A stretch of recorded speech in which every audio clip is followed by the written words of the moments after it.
Did you know Blake Lively was almost cast as the younger version of Elizabeth Sparkle? Yes, that Elizabeth Sparkle. It's the iconic character at the center of a haunting indie drama exploring beauty, youth, and identity. For a moment, it looked like Blake was about to take on one of the most daring roles of her career.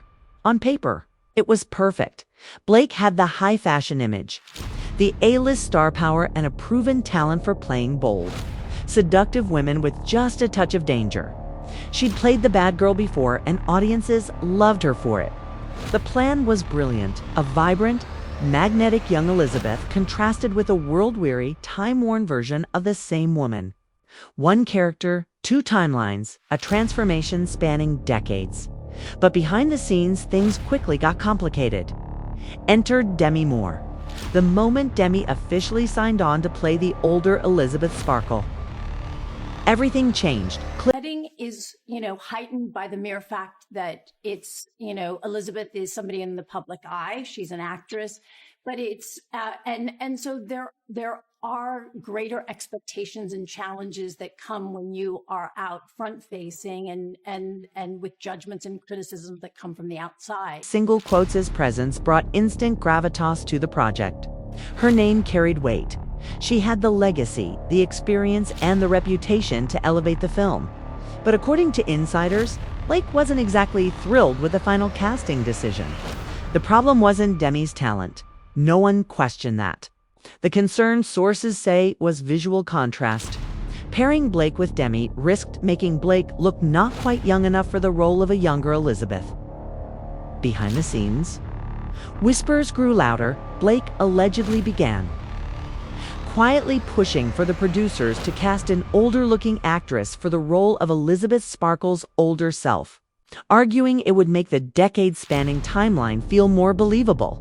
But producers weren't convinced, and they weren't fooled by the suggestion. To say, okay, I believe in this, and that's why I'm standing up for it, and that's why I'm not being difficult. And then there are other moments to go like, am I the asshole in the room? Like, what is happening here? I would show up on a set. I knew that they just wanted me to show up and look cute and stand on a little pink sticker where I'm supposed to go and say what I'm supposed to say.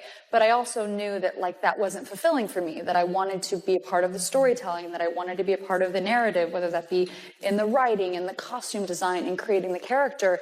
And sometimes I had directors or producers or writers who would welcome that and invite that once they saw that I was able to offer that. And sometimes I would have people who really resented that because they were like, we just hired you to be an actor. Yet when I went in the meetings, I would just seem like I'm just there to be the actor and ready to get the gig.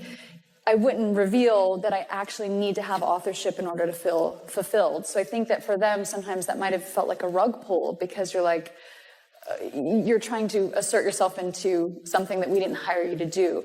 And so it was a really strange position to be in because I felt like, I don't want to just be an actor. Like I want to have more authorship. Demi Moore's casting brought instant gravitas to the project. Her name carried weight. Her legacy spoke for itself.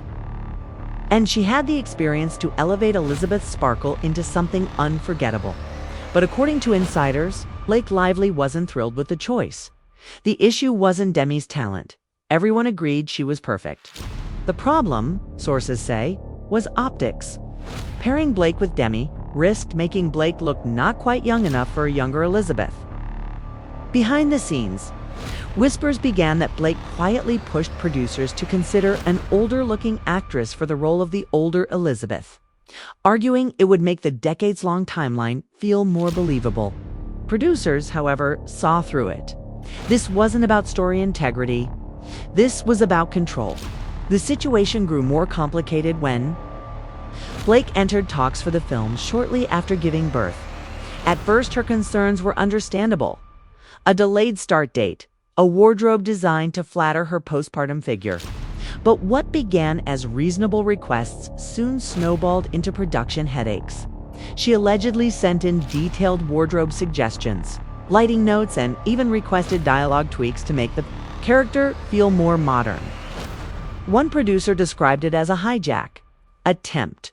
Another said it felt like a red carpet. Takeover before the invite was even sent. Blake allegedly requested a co-producer credit, arguing that her Input had already influenced the project. The decision was made. Quietly, professionally, she was out. Production reset. Demi Moore remained the star and emotional core of the film. Margaret Qualley was brought in as the younger Elizabeth, ethereal, grounded, and drama-free.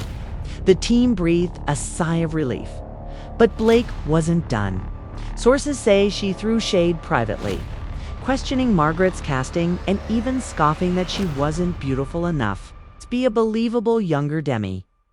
Word got back to Margaret, and at an industry event weeks later, she reportedly walked past Blake without so much as a glance. For Hollywood insiders, it was a telling moment.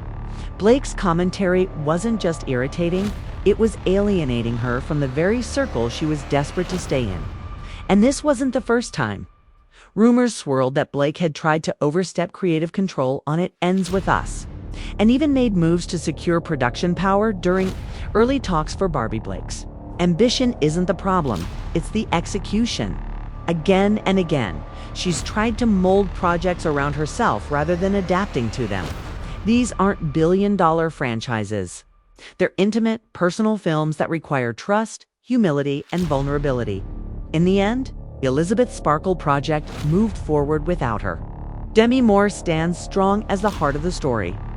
Margaret Qualley brings quiet brilliance to the younger role. And Blake is left watching from the sidelines, a reminder that not every story can be rewritten to fit her narrative.